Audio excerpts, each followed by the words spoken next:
태초에 말씀이 계시니라. 이 말씀이 하나님과 함께 계셨으니 이 말씀은 곧 하나님이시니라.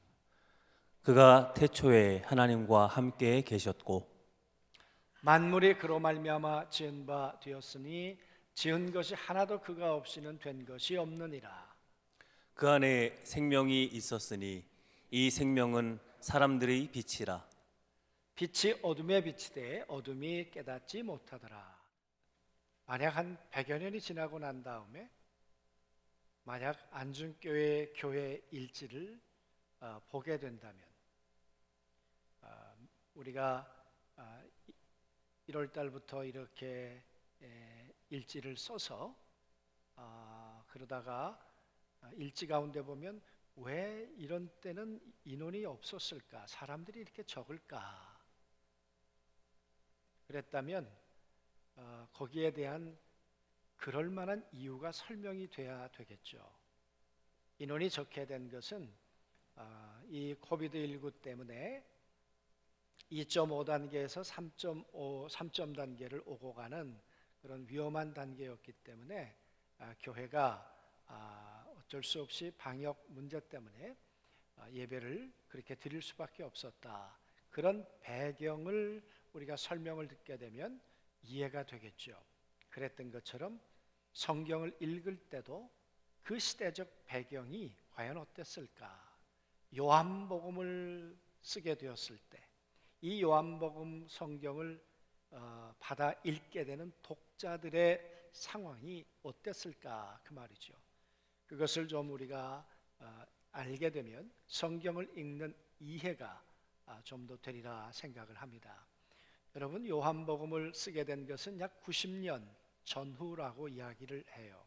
그러니까 예수님이 33년에 돌아가시고 그리고 30년을 한 세기로 본다면 이제 한 세기가 지나고 그래서 한 60년대쯤에는 공관복음, 마태, 마가, 누가 이 복음서를 가지고 신앙생활을 했습니다. 그리고는 이제 90년이 되니까 또 한 번의 세기를 맞이하잖아요.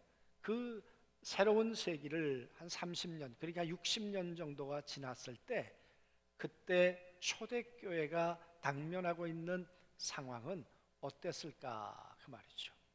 여러분, 그때 초대교회는 교회의 생명과 순수성에 대한 위협을 받고 있을 때였습니다. 하나님을 믿을 뿐만 아니라 예수 그리스도 안에서 성령 안에 시작된 이 초대교회가 이 경건성을 점점 잃어가게 되고 그런 믿음의 모습들이 쇠퇴해가는 일들이 있었다 그 말이에요. 뿐만 아니라 또 하나 초대교회에 닥쳤던 위기 가운데 하나는 영지주의라고 하는 이단이 성도들을 위협했습니다. 영지주의는 영은 고결한 것이지만 육체는 이거는 뭐 썩어질 거니까 아무렇게나 살아도 괜찮아. 그렇습니까? 그 영지주의는 예수님이 육체로 왔다는 걸 부인하고 싶은 거예요. 그런 잘못된 교리들이 성도들을 혼란에 빠뜨렸습니다. 또 하나 위협은 박해였습니다. 그 박해는 바로 이 도미시안 황제라고 하는 사람을 통해서 오게 된 박해인데요. 이 황제는 81년부터 96년까지 이 황제 자리에 있었습니다. 그가 황제가 되었을 때 내가 황제야, 나 외에 다른 신을 섬기면 안 돼, 그랬단 말이에요. 그리고 유대인들이 예루살렘 성전으로 드리는 헌금을 드리지 마, 나한테 드려. 여러분, 그게 가당한 일이겠습니까? 하나님 외에는 신이 없고 그리스도 외에는 신이 없다고 믿는 이 유대교나 그리스도인들에게 그게 용납이 되지 않잖아요. 그러니까 자신이 가지고 있었던 정책이 이 예수 믿는 유대인들하고 예수 믿는 사람들 때문에 좌절됐다고 생각하니까 그때부터 이제 박해가 시작이 되었죠. 재산을 몰수하고 추방하고 불순분자로 몰아서 맹수들과 결투를 벌이게 하고 그랬단 말이에요. 그때 이제 이 카타콤이라고 하는 것이 생겨나게 되잖아요. 여러분, 이런 신앙적 위협 속에서 성도들은 어떻게 믿음을 지켜갈 수 있었을까? 이런 위기 속에서 하나님을 향해서, 그리고 그리스도를 향해서, 십자가에 죽고 부활하신 그 주님을 향해서 그들의 믿음이 고정될 수 있었을까? 그 말이죠. 그렇게 유대교를 버리고 고난이 오고 어려움 가운데서도 흔들리지 않고 살았던 믿음의 사람들, 스데반이 죽고 뿐만 아니라 1세기가 끝나가면서, 아니 이 60년대가 되면서 12사도들이 거의 이제 죽잖아요. 그리고 난 다음에 그들 성도들 속에 왜 우리가 기다리는 예수님은 아직도 오시지 않는 걸까? 예수님이 오신다는 이야기를 믿고 어떤 사람은 재산을 팔아서 그리스도 앞에 드렸습니다. 교회 앞에 헌신했습니다. 그런데 우리가 기다리는 예수님은 오시지 않는 거예요. 그러니 여러분 생각해 보세요. 믿음의 생활이 한 60년 가까이 됐으니까 이제 사람들 사이에도 갈등이 생길 수 있고, 또 믿음에 어쩌면 권태기도 생기고 시들해질 수도 있고, 또 외부적인 환경은 어렵고, 이런 여러 가지 복합적인 요인들 때문에 1세기 말에 성도들이 이제 예수님을 떠나기 시작했던 거예요. 뒤로 한 발자국, 두 발자국 물러서기 시작하더니 이제는 아예 돌아서서 이제 그리스도를 버리고 떠나가는 사람들, 유대교에서 예수 믿는 기독교로 개종을 했는데 이제 다시 유대교로 돌아가는 사람들이 생겨나고 있었다, 그 말이에요. 그런 배경 속에서 오늘 요한은 마지막 남은 사도로서 도대체 예수는 누구신가? 우리는 누구인가? 우리가 믿는 예수 그리스도, 그분은 사람의 아들이 아니라 하나님의 아들인가? 이런 이야기를 분명하게 이제 전하고 싶었겠죠. 그래서 펜을 든 것이 바로 요한복음이 되겠습니다. 여러분, 그래서 오늘 말씀을 보세요. 어떻게 시작하는지. 태초에 말씀이 계시니라. 이 태초라고 하는 이 말은 아르케, 시작이다, 그런 말이에요. 이 말은 시간적인 의미에서 시작이다, 그런 말도 돼요. 그러나 이 말은 첫 번째가 되는 것, 그리고 질서적인 의미에서, 서열적인 의미에서 첫 번째가 되는 것, 그런 것이라는 의미를 가지고 있어요. 그리고 이 태초에란 말, 이 아르케라는 말 속에는 통치, 우두머리, 그런 뜻을 가지고 있어요. 그러니까 지금 요한이 하고 싶은 이야기가 뭐냐, 그 말이에요. 우리 하나님이 누군데? 그 하나님은 통치자야. 도미시안 황제가 통치자라고? 아니, 우리 하나님이 이 땅을 다스리는 분이야. 그분이 이 땅에 모든 세상을 다스리는 우두머리 중에 우두머리가 우리 하나님이야. 그런데 그분을 향해 서 계신 분이 또 한 분 계셨어요. 그래서 그 말씀은 하나님과 함께 계셨다 그래요.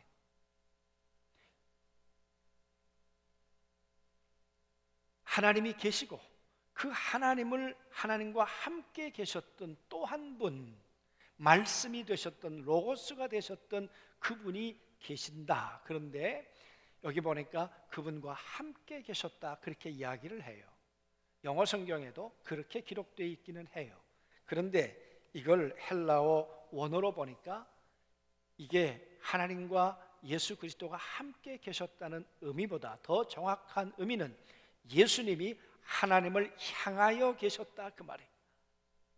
예수님을 향하여 계셨단 말은 눈에 보이는 누군가를 바라보며 예수님이 향하여 서 계셨는데 그 눈앞에 서 계신 분이 누구냐? 바로 우두머리, 만물의 통치자이신 하나님을 향해서 예수 그리스도가 서 계셨다는 거예요. 우리가 믿는 예수가 누구인가? 그 만물을 만드신 하나님과 모든 만물을 만드신 창조주이신데, 그분 없이는 이 세상에 어떤 것도 만들어진 것이 없는 하나님과 동일한 분이신데, 바로 그 예수 그리스도가 사람의 몸을 입고 이 땅에 오셨다가 그 예수님이 지금 하나님을 향해 서 계시다.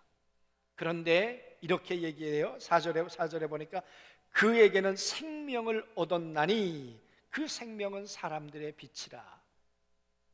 여러분, 여기 보니까 그 생명은 사람들의 빛이라, 사람들의 생명이라. 여러분, 이렇게 기록되어 있습니다. 그러니까 하나님의 생명이라고 말할 때 여기서 말하는 생명은 조웨라고 하는 하나님의 생명이에요. 그 하나님의 생명을 말할 때는 정관사가 붙어요. 그 생명이에요. 그 유일하신 생명, 하나님 안에만 있는 생명이에요. 이 세상에 또 어떤 생명하고도 비교될 수 없는 영원히 사는 생명, 바로 그 생명이 그 생명, 하나님의 생명이에요. 그런데 예수님에게는 정관사가 없어요. 그 말은 하나님으로부터 생명을 받아가지고 예수 그리스도가 계시다는 거예요. 그래서 우리 요한복음 5장 26절에 보면 예수님 그러셨죠. 아버지 안에 있는 생명을 내 안에 주셨다. 내 안에는 아버지의 생명이 있다. 그렇게 말씀하신 거예요. 그러니까 아버지와 동일한 생명을 가진 예수 그리스도가 지금 그 하나님을 향해서 서 계신 거예요.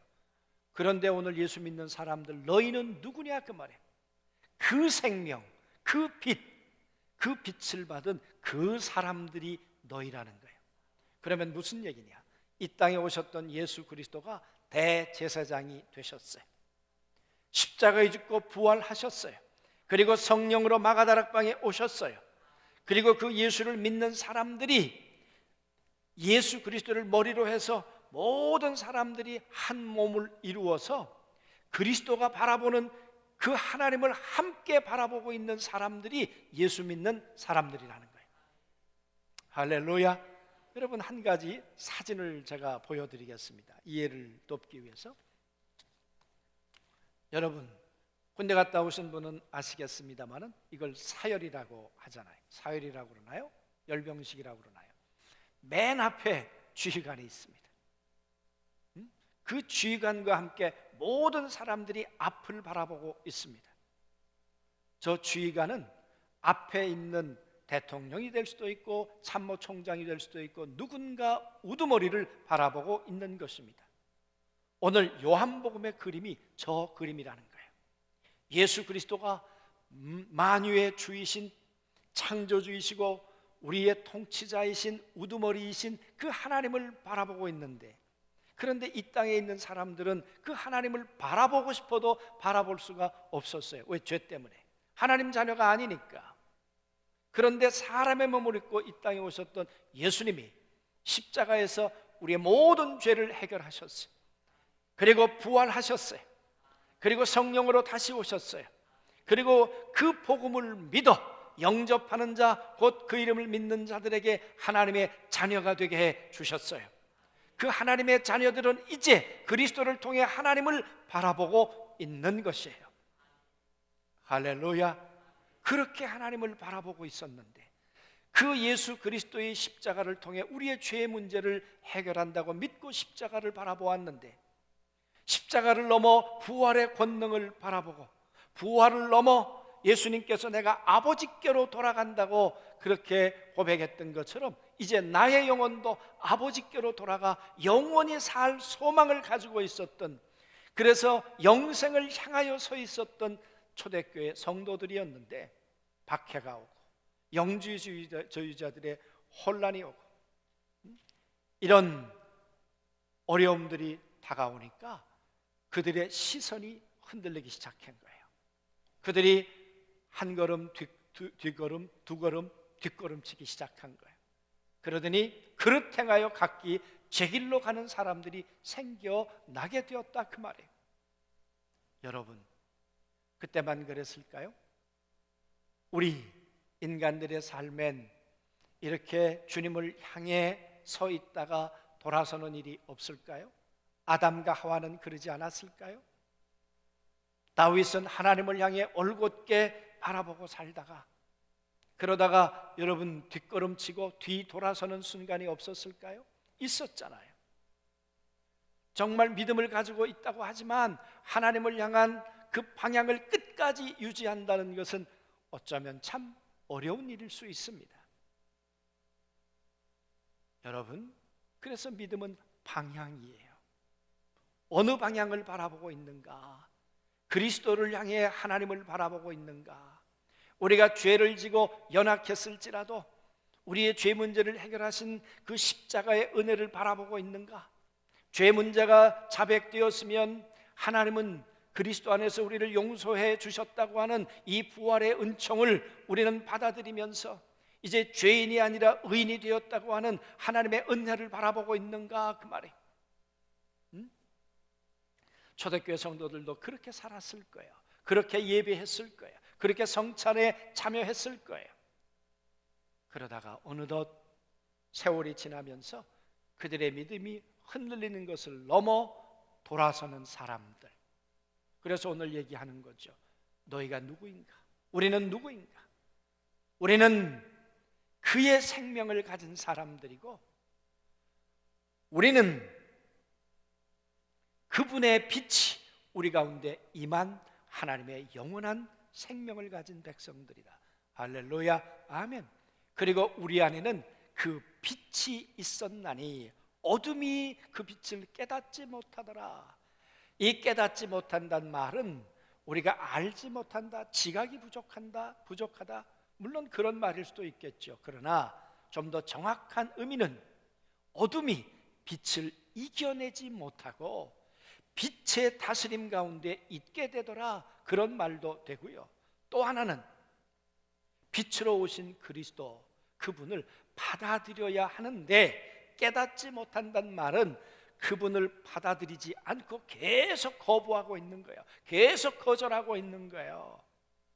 여러분 생각해 보십시오.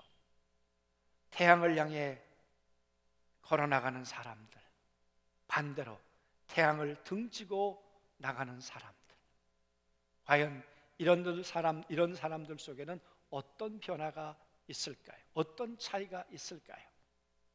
태양을 향해 걸어나가는 사람들, 그 방향을 향해 나가는 사람들이 춥다고 할 수 있을까요? 아니면 태양을 등지고 가면서 따뜻하기를 원한다면 그렇게 될까요? 예수님은 이 땅 가운데 오셔서 우리 가운데 그런 말씀을 해 주셨어요. 내가 온 것은 생명을 얻되 풍성히 얻도록 하기 위해서 나는 이 땅에 왔다. 이 땅에 있는 많은 인생들을 향해서 속이고 죽이고 멸망시키려고 하는 사단이 얼마나 하나님의 백성들을 지금 노략질하려고 하는지 모른다. 너희들의 삶의 방향을 잘 정해야 한다. 내가 너희를 향해 지금 향하고 있는 것처럼 너희도 나를 향해서 나와야 한다. 내가 빛으로 너희 가운데 임할 때, 너희와 함께 내가 너희를 향해서 거하려고 할 때 너희도 나를 거절하지 말고 끊임없이 계속해서 진행형으로 나를 받아들이고 영접해 줘야 한다. 할렐루야, 아멘. 그래야 생명을 얻되 풍성히 얻게 되는 하나님의 생명의 그 창조의 역사가 우리의 영과 혼과 육 속에서 작동되어져서 그 생명력이 하나님의 열매와 능력을 맺게 된다는 것이에요. 그런데 우리는 다 말씀드린 것처럼 연약한 존재인지라 그 믿음의 사람 다윗이 때론 뒷걸음질했던 것처럼 우리 초대교회 성도들도 그렇고 우리들의 삶 가운데도 얼마든지 그런 일이 있을 수 있겠죠. 그래서 우리 성경은 한 사람을 우리에게 이렇게 설명하고 있어요. 그게 다니엘인 것 같아요. 여러분, 나라를 잃어버리지 않았어요? 나라 없는 서름 가운데 잡혀가지 않았어요? 얼마 전에 우리 양 권사님이 저한테 글 하나를 보내주셨는데 베네수엘라가 어딘가요? 어느 나라요? 콩고인가 어느 나라를 식민지를 했는데 많은 사람들이 굶어 죽었대. 왜냐 그러면 손을 다 잘라가지고 밥을 먹을 수가 없는 거예요. 그게 나라 없는 서름이에요.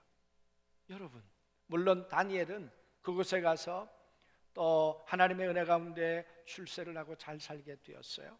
그러나 그에게 생명의 위협은 끊임없이 그에게 찾아오게 되었죠. 그는 이방 나라에 있었지만 언제나 하나님을 향했고 언제나 예루살렘을 향했어요. 그 예루살렘을 향해 창문을 열고 하루에 3번씩 기도하는 삶을 살았어요. 그런데 함정을 파 놓았잖아요. 기도하면 그만두지 않겠다 알았어요. 어인이 찍힌 걸 알았어요. 그럼에도 불구하고 이 다니엘은 창문을 열었어요.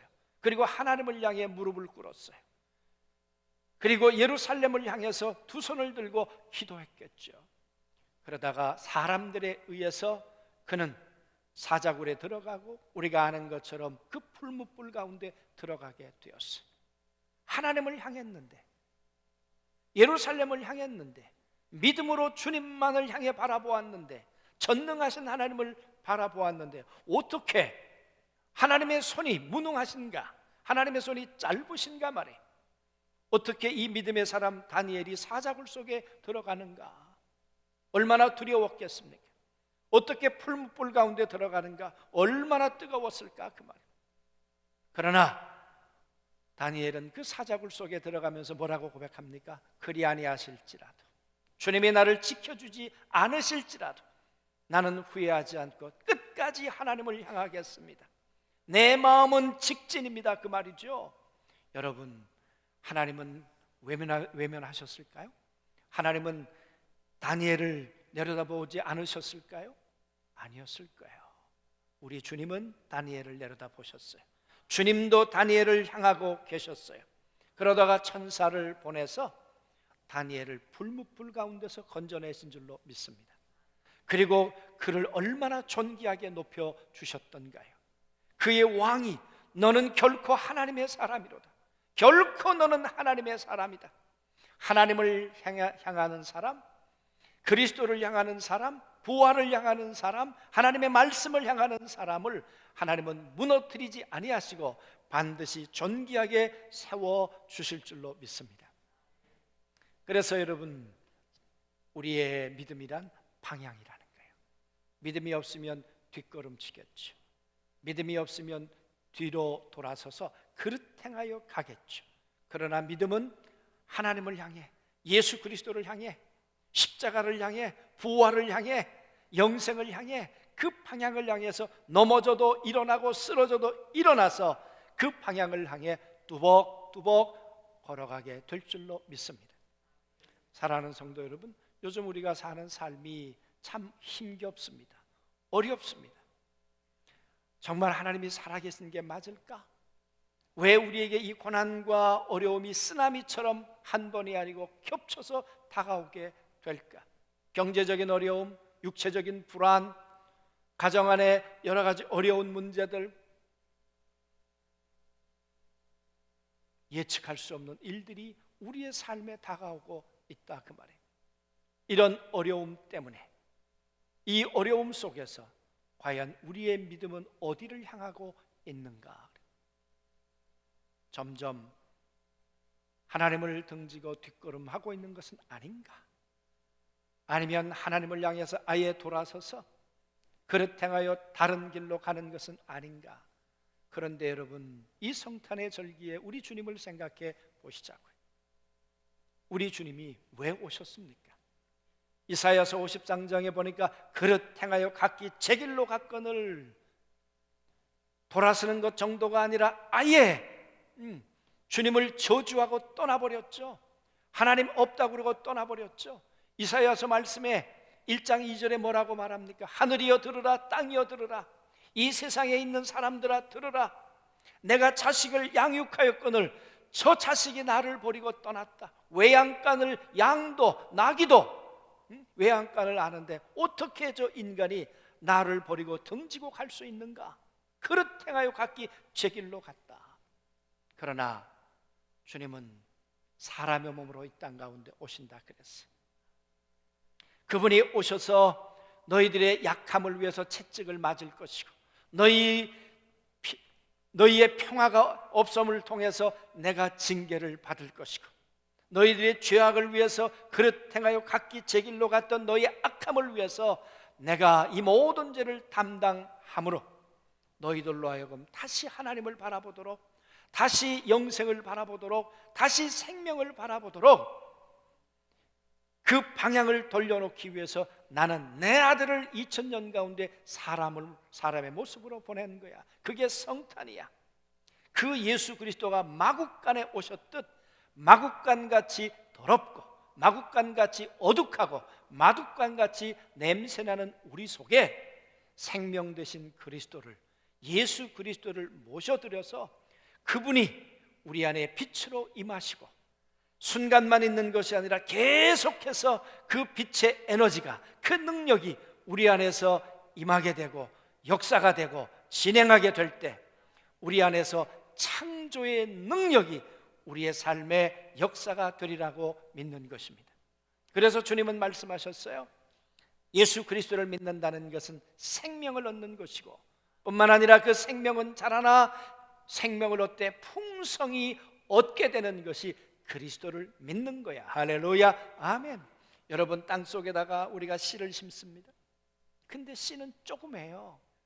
보이지 않아요. 그런데 놀라운 것은 그 어둠 속에서 그 씨가 자라나 형체를 입잖아요. 그 생명력이 자라나 고구마가 되고, 그러면 보기에도 좋고 맛도 좋고 할렐루야 영양가도 있고, 그런 것처럼 우리 안에 심겨놓은 하나님의 생명이 우리 안에 자라나면 맛도 있고 멋도 있고 그리고 많은 사람들에게 영양가를 줄 수 있는 사람이 될 줄로 믿습니다. 그래서 말씀하는 거예요. 하나님을 향해서 그리스도가 서 계시다. 믿음은 방향이다. 그랬던 것처럼 오늘 너희는 어떤 사람들인가? 그리스도와 함께 하나님을 향해 서 있는 하나님의 자녀들이다. 하나님의 자녀됨의 권세를 우리가 예수님을 영접함으로 얻게 되지 않았는가? 이 소망을, 이 영생의 비밀을 너희가 놓아서는 안 된다는 거죠. 사랑하는 성도 여러분, 오늘 요한복음을 통해서 우리 가운데 요한이 하고 싶은 마지막 남은 사도로서 마지막 그의 인생이 이제 끝나가지 않습니까? 암모섬에서. 그러면서 쓰고 싶은 그 내용이 뭐냐? 그 하나님은 아르키, 모든 우두머리야, 왕 중의 왕이야. 그런데 그분을 향해서 서 계신 예수 그리스도, 그분이 이 땅에 오셨던 우리 하나님의 아들, 우리의 구주야. 그리스도를 통해 우리는 하나님을 향해 서 있는 방향이 잡힌 사람들이야. 우리의 방향이 뒤틀리면 안 된다는 거예요. 우리의 방향이 넘어져도 안 된다는 거예요. 넘어지면 일어나고 뒤를 돌아섰으면 다시 돌아서서 그 방향을 향해 걸어가는 사람들이 믿음의 사람들이라는 거예요. 믿음이 없으면 여러분 방향을 틀어질 수 있겠죠. 그렇죠? 그러나 믿음의 사람은 하나님을 향한 방향을 붙들고 뚜벅뚜벅 함께 동행하고 동역하는 삶을 살게 될 줄로 믿습니다.